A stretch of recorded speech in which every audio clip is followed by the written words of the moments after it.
शिव को भोग लगा। एक चरित्र आता है, एक बहुत सुंदर संवाद है, जरा ध्यान दीजिएगा।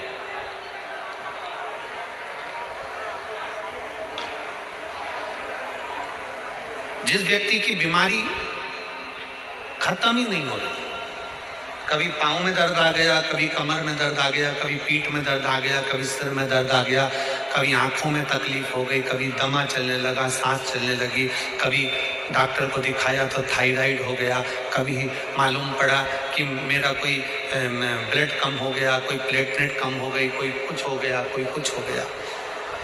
डॉक्टर को दिखाओ। हमने कल भी कथा में कहा था, परसों भी कहा था कि डॉक्टर शिव का एक रूप होता है, उसको दिखाओ। डॉक्टर जो दवाई दे कुंदकेश्वर महादेव के नाम से, उसको खाओ। पर कभी अगर मौका लग जाए, तुमको ऐसा लगे कि ये शरीर का रोग तो समाप्त हो ही नहीं रहा, एक ना एक रोग चल ही रहा, ये रोग समाप्त होने का नाम ही नहीं ले रहा, समाप्त ही नहीं हो रहा, ये तो समाप्ति की ओर जा ही नहीं रहा। फिर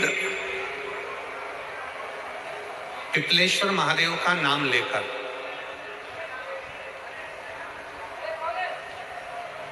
पिपलेश्वर महादेव का नाम लेकर कुछ भी मीठा जो बना सकते हो, हलवा बना सकते हो, हलवा, सीरा बना सकते हो, सीरा, खीर बना सकते हो, खीर, चूरमा बना सकते हो तो चूरमा, लड्डू बना सकते हो तो लड्डू, जो तुम घर में मीठा बना सकते हो, उसका केवल 7 ग्रास का अन्न।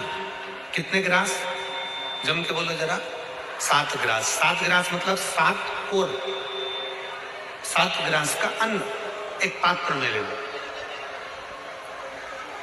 और पिपलेश्वर महादेव का नाम लेकर किसी भी शिवालय में, शंकर के मंदिर में जाकर एक बेलपत्र रखकर उस जो प्रसाद तुम बना कर ले गए हो, जो तुम भोग बना कर ले गए हो, उसका स्पर्श कर कर पिपलेश्वर महादेव का नाम लेकर शंकर को उस भोग को रखकर, बेलपत्र रखकर शिव जी को 7 बार एक ही लोटे का जल, केवल एक लोटे का जल 7 बार उत्तर की ओर मुख कर कर दक्षिण में खड़े होकर शंकर के शिवालय पर 7 बार एक ही लोटे का जल 7 बार थोड़ा थोड़ा कर कर उसको गिरा देते, शिव जी के ऊपर चढ़ा देते 7 बार।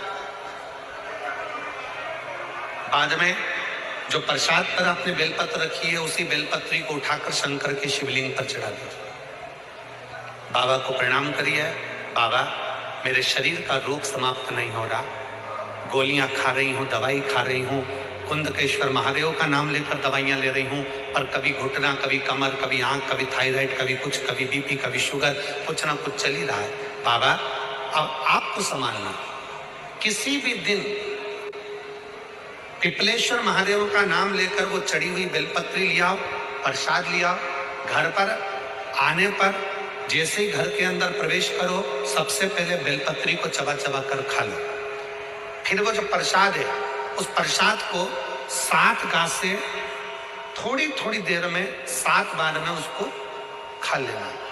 बाबा देवाधिदेव महादेव का नाम लेकर, पिपलेश्वर देव का नाम लेकर प्रणाम कर कर जल का आचमन, हाथ की हथेली में जल लेकर 7 बार आचमन कर लीजिए और शिव का, पिपलेश्वर महादेव का नाम ले लीजिए। धीरे धीरे 15 दिन लगेंगे और 15 दिन में बीमारियां अपने आप कम होना प्रारंभ हो जाएगी और बाबा आपका हाथ पकड़कर आगे बढ़ाएंगे।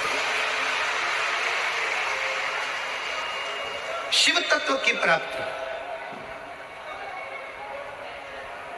5 दिन की फरीदाबाद में शिव महापुराण की कथा हरियाणा की इस पवित्र भूमि पर 5 दिन की चल रही है।